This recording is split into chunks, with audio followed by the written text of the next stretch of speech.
In just 100 days, over 800,000 people were slaughtered. Neighbors turned against neighbors. Friends became enemies. The World Wortstellensbatzes Horror did not begin overnight. 2. Understand the Rwandan Genocide. We must go back decades to the roots of division, power, and propaganda before colonial rule. Rwanda's people, Hutu, Tutsi, and Twa, shared language, culture, and land. Social class mattered more than ethnicity. Movement between groups was possible. Everything changed when European colonizers arrived. First under German rule, then Belgian control, colonial authorities reshaped Rwandan society. They favored the Tutsi minority, placing them in positions of power, education, and administration, while the Hutu majority were marginalized. Colonizers even introduced ethnic ID cards, permanently labeling people by group. What had once been fluid identities became rigid divisions, planting deep resentment that would grow for generations. By the late 1950s, anger boiled over. A Hutu-led revolution erupted, overthrowing the Tutsi monarchy.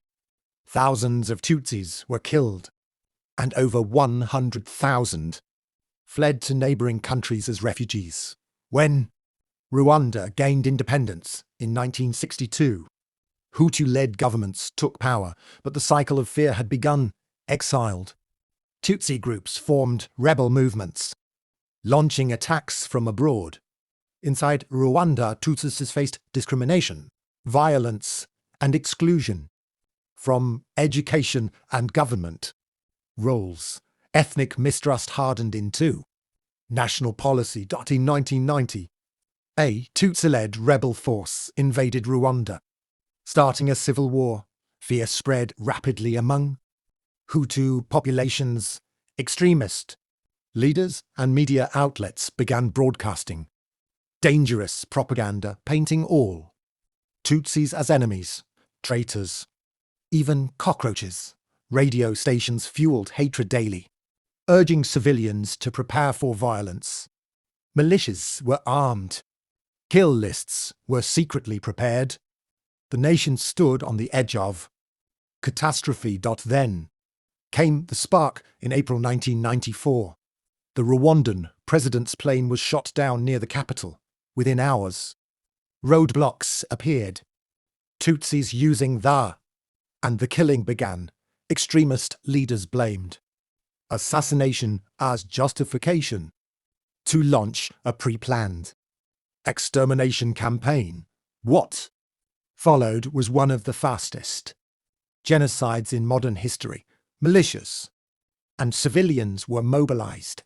Families were hunted in homes, churches, and schools. Moderate. 2. In just 100 days, Hutus who opposed the killings were murdered. Approximately 800,000 people were killed, many by machete. The world failed to intervene in time. The Rwandan genocide was not an accident. It was the result of colonial manipulation, political extremism, propaganda, fear and silence. Today, Rwanda stands rebuilt, but the scars remain, and the lesson is clear. When division is weaponized and humanity is ignored, history can repeat its darkest chapters.